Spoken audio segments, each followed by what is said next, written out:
We're here today on RealAgriculture.com. We're with Tim Hassinger. He is with Dow Agro Sciences. Tim, what do you do at Dow Agro? I'm the Crops Global Business Unit leader for our seeds and also our ag chem business. Okay. We heard today that Dow is a very, very efficient R&D spender in comparison to some of the competition. Why is that? Well, the way we're looking at that is simply looking at the output, the number of new innovations, and specifically the number of new technologies that have been innovated and are moving forward in companies' pipeline relative to the money that's been spent. So when you take those two factors, an output versus the cost, the Dow Agro Sciences R&D organization can proudly classify themselves as the most productive R&D group within the industry. You mentioned today that, and I actually heard from a couple speakers, that Dow Agro Sciences, the staff is extremely excited about the pipeline that's coming out to the market.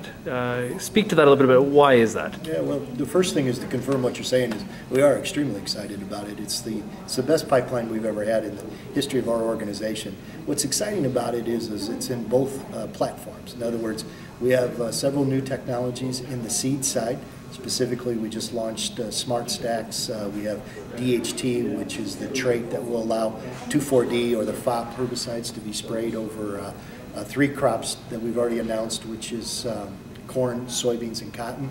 But we also have a very rich pipeline in the ag chem side. We have a new insecticide, we have a new herbicide, and we also have a new fungicide that are near or at the development stage. So when you add all of that up, it's by far the best pipeline we've ever had at Dow Agro Sciences. So when we look at the other seed and crop protection companies that are obviously out there, there's I think 6 left. What makes Dow Agro Sciences different than those companies? What's your competitive or strategic advantage? Well, it's a little bit of what you talked about earlier. We're a very productive organization. We feel that we've been able to get more out of less resources than anybody else, so we see that as a real key differentiator. We think we're very good in the area of collaboration, and obviously that area specifically being for our customers.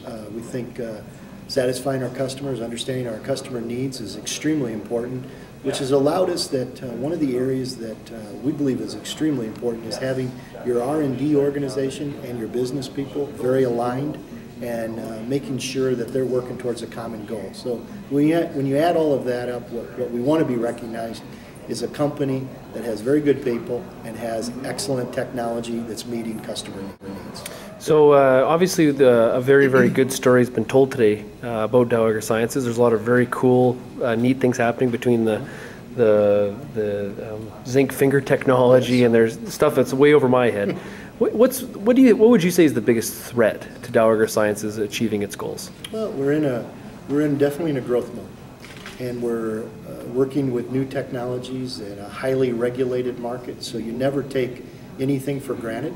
That the technologies that you saw today in our pipeline, the value of them is when they're ultimately registered and they're in the marketplace and we're able to sell them. So at this point in time, the risk to any science-based or research-based company is the ability to eventually characterize and get those new technologies in the marketplace. And we're no different. We share that risk.